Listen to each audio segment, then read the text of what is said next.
చాలాసేపు జనరల్ ఉన్నారు కాబట్టి ఎక్కువ సమయం తీసుకోము.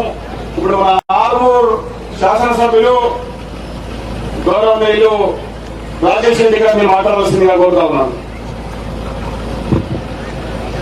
జై శ్రీరామ్, జై శ్రీరామ్. కొడుకులకు కాంగ్రెస్ వాళ్ళకు గుండెల కులపాలు దిగాల జై శ్రీరామ్ అంటే ఆడు పోయిన నల్లపాం ఒక తెల్లపాము తిరుగుతున్నాడు. ఆడు గుండెల దిగాలంటే దానికి జై శ్రీరామ్ ఒక్కటే సమాధానం. ఈ రోజు విజయ సంకల్ప యాత్రలో భాగంగా నా ఊరు, నా గడ్డ, నన్ను దీవించిన గడ్డ, నన్ను ఆశీర్వదించిన గడ్డ, నా విజయంలో ముఖ్య పాత్ర వహించిన నా నందిపేట ప్రజలందరికీ నా యొక్క నమస్కారాలు. నేను నందిపేటకు రాజకీయాలకు వచ్చిన తర్వాత ఎవరు చూసిన ముఖంలో భయం ఉండేది. ఎవరు ముఖం చూసినా ఒకరు చూస్తే భయపడేటోళ్ళు, మాట్లాడేవాళ్ళు కాదు. నేను ఫస్ట్ రోజు వచ్చిన ఇల్లు మన నందిపేటతో మూగోళ్ళు ఉంటారని నేను అన్నా. అంటే ఎవరు మాట్లాడతారు ఏంటి అన్న, ఇక్కడ రకమైన సమస్యలు. అది ఇంటికి ఒక్కరు రవి ఉన్నాడు, వీళ్ళకి ఎవరు సమాధానం చెప్పేటట్టు లేదు. ఆ రోజు మీకు మాట ఇచ్చాను, ఎవరిని ఉంచా ఈ నందిపేట కాదు, ఈ నందిపేట చుట్టుపక్కల కూడా ఆ నల్లపాము గాడు వాళ్ళ మనుషుల్లో ఒక్కొక్కరిని ఉంచని చెప్పిన. ఈ రోజు ఆ యుద్ధం ముగిసింది. మీకు చెప్పిన మాట ప్రకారం 3 నెలలు అయింది. మీరు ఆశీర్వదించిన బిడ్డ ఎమ్మెల్యేగా ఈ రోజన్నా నా తమ్ముడు వచ్చిండా, నా అన్న వచ్చిండా, నా బంధువులు వచ్చిండ్రా, పల్లెగంగారెడ్డి లాంటి వాళ్ళు, మా భారత మన్నట్లు వచ్చి మిమ్మల్ని ఏమన్నా అధికారం చూపించిండ్రా? ఎవరి బతుకులు వాళ్ళని బతుకుమన్నా. కాంగ్రెస్ లేదు, టీఆర్ఎస్ లేదు, బీజేపీ లేదు, ప్రజలంతా ఒకటే. కులం లేదు, మతం లేదు, అందరికీ నేనున్నాను, అందరికీ నేను మీ బిడ్డనని చెప్పాను. ఈరోజు ఒక్కడన్నా భయపెట్టేవాడు లేడు, బాధ పెట్టేవాడు లేడు. ఇప్పుడు ఉన్నదన్న అభివృద్ధి ఒకటే. ఈ రోజు నందిపేట స్కూల్ వెళ్ళి చూడండి, నవోదయ స్కూల్ వెళ్ళి చూడండి. మీ బిడ్డలు, మీ పేదోళ్ళ బిడ్డలు, మన పేదోళ్ళ బిడ్డలు చదువుకునే హాస్టల్లా 8 రోజుల నుంచి స్నానాలు చేస్తలేరు. ఏ నా కొడుకు పట్టించుకోలేదు. 10 ఏళ్ళ నుంచి ఒక్క గంటలో ప్రాబ్లమ్ సాల్వ్ చేశాను. కిచెన్ లేకపోతే కిచెన్ నడిపించాను. ఎన్ని కావాలంటే అన్ని స్కూల్ సొంత డబ్బులతో స్కూళ్ళలో పిల్లలకు, ఆడపిల్లలకు బాత్రూమ్లు లభిస్తున్నాను. ఇక్కడ అవినీతి లేకుండా, అరాచకం లేకుండా మొత్తం క్లీన్ చేశాను. ఈ రోజు చెప్తున్నాను, ఊరుకు మీకు మాట ఇచ్చాను, ఊరికి ఇల్లు కట్టిస్తాను చెప్పాను. ప్రతి ఒక్కరికి పెన్షన్ ఇప్పిస్తానన్నాను, ప్రతి ఒక్కరికి రేషన్ ఇప్పిస్తానన్నాను. ఈ 2 నెలల నుంచి ఏది ప్రతి పనికి అడ్డం పడుతున్నారు. కొడంగల్ ఒక్కడు, కామారెడ్డి ఓడిపోయాడు ఒక్కడు, కోల్హాపూర్ ఒక్కడు, ఈడొక్కడు నకిలీ డాక్టర్లు 2 సార్లు పేలేడు, నేనే ఎంబీబీఎస్ డాక్టర్ అంటున్నాడు. కాబట్టి చెప్తున్నా, ఈ పార్లమెంట్ ఎలక్షన్ కానీ చలో కొడంగల్ అనే కార్యక్రమం చేపట్టాను. చలో కొడంగల్. రేవంత్ రెడ్డి, మిస్టర్ రేవంత్ రెడ్డి, మీ కొడంగల్లో ఎన్ని స్కూళ్ళు ఉంటే నా నందిపేటలో అన్ని స్కూల్ కావాలి, నా ఆర్మూర్ అన్ని స్కూల్ కావాలి. నీ కొడంగల్లో ఎన్ని ఉంటే అన్నిలో నాకు కావాలి. ఈ 3 నెలల్లో 3000 కోట్లు దూసుకుపోయిన ముఖ్యమంత్రి ఆ కొడంగల్కు. ఈ 2 నెలల ఈ పార్లమెంట్ ఎలక్షన్ తర్వాత మనం ఈ పార్లమెంట్ ఎలక్షన్ లో కూడా సోదరుడు చెప్పిండు అభివృద్ధి. ఈ ఆడపిల్ల మరుగుదొడ్లు కావచ్చు, ఉచిత బియ్యం కావచ్చు, గర్భ వ్యాక్సిన్ కావచ్చు, ఆయుష్మాన్ భారత్ కావచ్చు, ఇప్పుడున్న ఈ రోడ్డు కావచ్చు, ప్రతి పిల్లలకు అక్కడ గ్రామాలలో వైకుంఠధామాలు కావచ్చు, ప్రకృతి వనములు కావచ్చు, ప్రతి ఒక్కటి కేంద్ర ప్రభుత్వం నరేంద్ర మోడీ గారి ఇచ్చిన పథకాలే. 3వది ధర్మం. ధర్మం గురించి మాట్లాడాడు సోదరుడు. మనం ఎన్ని రోజులు ఈ ధర్మాన్ని నమ్ముకుంటావో ధర్మాన్ని మనం కాపాడుతుంది. నన్ను ఎట్లా కాపాడిండు, అభివృద్ధిని చూసి రాకేష్ రెడ్డి ఎట్లా గౌరవించిండు, నా తల ఎట్లా తిట్టిండు. ఈ రోజు తెలంగాణ వ్యాప్తంగా ఎక్కడ చూసినా రాకేష్ అన్న, రాకేష్ అన్న, రాకేష్ అన్న అంటున్నారు. అది మీరిచ్చిన ఆశీర్వాదం. ప్రజల సమస్యల మీద పోరాడుతున్నాం. తెలంగాణ అసెంబ్లీలో 119 మంది ఎమ్మెల్యేలు ఉంటే అందరూ బయటికి వచ్చి, అన్న ఇంతవరకు చూడలేదు, మీ తాత ఎమ్మెల్యేనా, మీ నాన్న ఎమ్మెల్యేనా ఇంత మంచిగా మాట్లాడుతున్నాను. కాదు, నేను నందిపేట లాంటి గ్రామాల పుట్టిన ఒక బిడ్డని కాబట్టి నాకు సమస్యలు తెలుసు. మీ ఆడబిడ్డలకు హాస్టల్ కావచ్చు, హాస్పిటల్ కావచ్చు, స్కూళ్లు కావచ్చు, రైతులకు లిఫ్ట్ ఇరిగేషన్ కావచ్చు, ఇవన్నీ పథకాల గురించి కొట్లాడుతున్నాను. మీరు ఇంకా నాకు అండగా ఉండండి. మీ అండగంటే కూడా చెప్తున్నాను.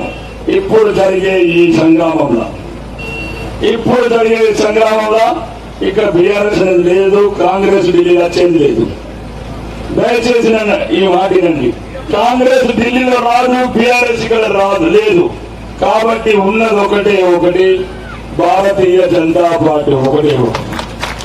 ఈ దేశం ఉండాలా, ప్రపంచమంతా మన భారతీయుల గౌరవం నిలబడాలన్నా, ఈ దేశంలో మన మానవత్వంతో బతకాలన్నా, గౌరవంగా బతకాలన్నా, అభివృద్ధి తెచ్చుకోవాలన్నా మనకున్నది నరేంద్ర మోడీ గారి నాయకత్వాన్ని బలపరిచి నా సోదరుడు కాబోయే కేంద్ర మంత్రి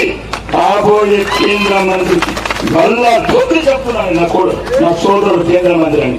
ఈ ఎవరు ఎన్ని పిల్లలు వెళ్ళినా ఢిల్లీకి వెళ్ళి రైలు తీసుకొచ్చినప్పుడు నా సోదరుడు కేంద్ర మంత్రి అవుతాడు. మాకు ఆ శక్తి ఉంది, ఆ దమ్ముంది, ఆ ధైర్యం ఉంది. 600 గంటల మీద వీల్చిన గాలిలో ఉన్న శక్తి ఉంది. కాబట్టి ఒక్కసారి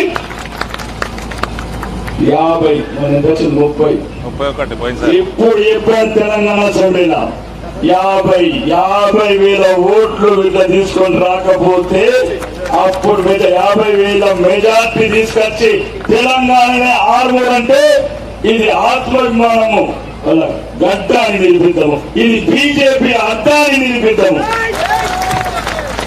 ఇక ముందు చెప్తున్నా, ఎక్కడ అమ్మ మీ అందరికి చెప్పాను, ఏం టెన్షన్ పెట్టు. ప్రతి ఒక్క లేనులకు ఇల్లు కట్టిస్తున్నాను, రేషన్ కార్డు ఇస్తున్నాను. నన్ను నమ్మారు, ఓటేశారు. అందుకోసమే 2 నెలల తర్వాత కొడంగల్ నిలుపుతున్నా. మీ అందరి ఆశీస్సులతో, మీ అందరి ఆశీస్సులు ఉంటే అమహారాలను నిరాదీక్ష చేస్తున్న కొడంగల్లో 10,000 ఇళ్లను తీసుకుని వస్తా, నా ప్రాణమన్న తీసుకుని వస్తా. మీ ఆయుష్ ఉంటే బతికేస్తా, లేకపోతే 10,000 ఇళ్లు తీసుకుని వస్తా. అది మీ ఆశీస్సులు, మీ దీవెనలు, మీ బిడ్డకు మీ కొడుకు భావించి నన్ను మీ దీవెనలు ఇవ్వండి. నాకు మీరు తప్ప, ఈ 6 నియోజకవర్గంలో పేదవాళ్ళు తప్ప ఇంకా ప్రపంచం లేదు. మీ బిడ్డ ఎట్లా పోరాటం చూడండి. మీ నా కన్నీళ్లు, కడుపు కోత అన్ని తీరాలంటే చూస్తున్నాను ఊళ్ళలో. ఇప్పుడు కూడా మొన్న 69 ఊర్లలో రోడ్డు శాంక్షన్ చేయించాను. సెంట్రల్ గవర్నమెంట్ బతిలాగి నిన్న 30 కోట్లు తెచ్చాను, మళ్ళీ 30 కోట్లు.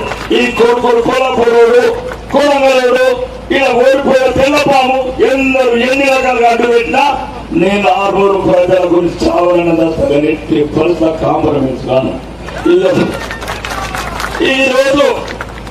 ఈ రోజు దయచేసి మీరు మనుషులని అనుకోండి. మీరు ప్రతి ఊరికి వచ్చారు, మీ ఊర్లలో తెలుసు. ఊరు లేని ఇప్పుడు ఆడి బామ్మడు లేడు, ఈ తమ్ముడు లేడు, ఈ చుట్టం లేడు, ఈ బెదిరించడం లేడు. మీ నిజంగా చేతుల మీద వేసుకోండి, మీ హృదయం మీద చేసేసి చెప్పండి. నందిపేటలో 20 ఊర్లు, దొంగేశ్వర్లో 13 ఊర్లు, 33 ఊర్లలో ఇంకా భయం అనేది పోయింది. ఈరోజు స్వచ్ఛంగా స్వేచ్ఛగా బతుకుతున్నారు. నాకు కావాల్సింది ఇదే. మా ప్రజలు ఏ భయం లేకుండా వాళ్ళ బతుకులు బతకాలి. మీ బిడ్డలకు మంచి స్కూళ్లు, మంచి హాస్టళ్లు, మంచి దవాఖాన్లు, మంచి రోడ్లు, మంచి డ్రైనేజీలు, మంచి గుళ్ళు కట్టిపించే బాధ్యత నా మీద వేసుకున్నాను. కాబట్టి ఈ ఒక్కసారి నరేంద్ర మోడీ గారి నాయకత్వం ప్రపంచం కోరుకుంటుంది. నరేంద్ర మోడీ గారు ఉంటేనే మనం ఉంటాము. చెప్పాను, ఈ కట్టు ఉండాలన్నా, బొట్టు ఉండాలన్నా, మీ ఇంత ముందు కూడా చెప్పాను, మెట్లు ఉండాలన్నా, మంగళ సూత్రాలు ఉండాలన్నా, మంగళ హారతులు చేత ఉండాలన్నా, ఇప్పుడు ఈ గంగాధర మీద బొట్టు ఉండాలన్నా, ముసలి మీద బొట్టు ఉండాలన్నా కమలం ఉండాల్సిందే.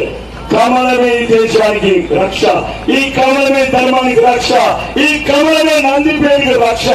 కాబట్టి దయచేసి ఒక్కసారి జరిగే ఈ సంగ్రామంలో కమలం గుర్తుకు ఓటేసి మొత్తం 6 నియోజకవర్గం నుంచి 50,000 ఓట్ల మెజార్టీ ఇప్పించి మన సోదరుడు, మన బిడ్డ ధర్మపుర అరవిందాన్ని గెలిపించుకొని తెలంగాణకి తలమాని నిలుతామని మీ అందరినీ మనస్ఫూర్తిగా కోరుకుంటూ ఈ సెలవు తీసుకుంటున్నాను. బోలో భారత్ మాతాకి.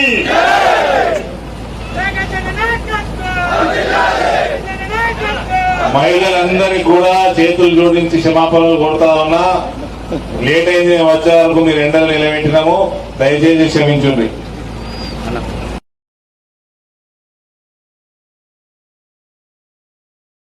ఎప్పటికప్పుడు వార్తలను వీక్షించేందుకు Q9 న్యూస్ ని సబ్స్క్రైబ్ చేసుకోండి, లైక్ చేయండి, షేర్ చేయండి. విలువైన సమాచారాన్ని ముందుగా మీరే తెలుసుకునేందుకు బెల్ బటన్ ని క్లిక్ చేయండి.